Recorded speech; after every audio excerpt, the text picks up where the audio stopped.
కొంతమంది కేవలం చదువుకున్న వాళ్ళకి మాత్రమే తెలిసినటువంటి అంశం. వాళ్ళ కుటుంబాలకి వాళ్ళ పిల్లల్ని ఇంజినీరింగ్ చదివించి ఈ ఈ లాంటిది, సిఈ లాంటిది అట్లాంటి కోర్సుల్లో ఆ రోజున కంప్లీట్ చేయించి విదేశాలకు పంపించినటువంటి పరిస్థితి. చంద్రబాబు గారు అధికారంలోకి వచ్చాక ఐటీ గురించి విపరీతమైనటువంటి ప్రచారం చేయడంతో పాటుగా ఇంజనీరింగ్ కళాశాలలో బాగా ప్రోత్సహించారు. దాని ఇంపాక్ట్ అనేక మంది ఇంజనీరింగ్లో చేరారు. అయితే అప్పట్లో ధనవంతులు చేరారు.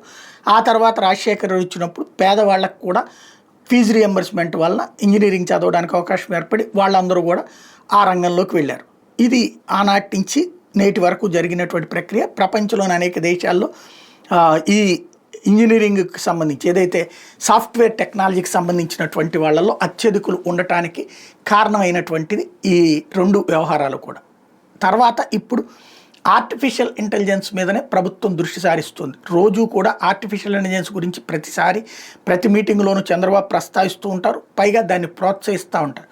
ఇప్పుడు వాళ్ళకు అనుకూలంగా ఉండేటటువంటి పత్రికలు కూడా దాన్ని బాగా ప్రమోట్ చేసే కార్యక్రమం స్టార్ట్ చేసినాయి. అందులో భాగంగా మహారాష్ట్రలో చెరుకు పంటకు ఆర్టిఫిషియల్ ఇంటెలిజెన్స్ వాడటంతో భారీగా పంట వచ్చింది, లేకపోతే ఇంకొక చోట ఇంకొక రకమైనటువంటిది వచ్చింది అన్నటువంటి ప్రచారం తెర మీదకి తీసుకొస్తున్నారు. తద్వారా ఇక్కడ ప్రజలు ఇక్కడ విద్యార్థుల్ని ఆర్టిఫిషియల్ ఇంటెలిజెన్స్ ఎడ్యుకేషన్ వైపుకి మూవ్ చేయటం, అట్లాగే రాబోయేటటువంటి రోజులు ఆర్టిఫిషియల్ ఇంటెలిజెన్స్ని పెద్ద ఎత్తున రాష్ట్రంలో వాడడం ద్వారా ఇప్పుడు ఇక్కడ మనకి వ్యవసాయంలో కావచ్చు, పరిశ్రమల్లో కావచ్చు, మానవ వనరుల కొరత ఏర్పడి ఇతర రాష్ట్రాల నుంచి తీసుకోవాల్సి వస్తున్నటువంటి పరిస్థితుల్లో దాన్ని అధిగమించేందుకు ఈ ప్లానింగ్లతో ముందుకు వెళ్తున్నారు.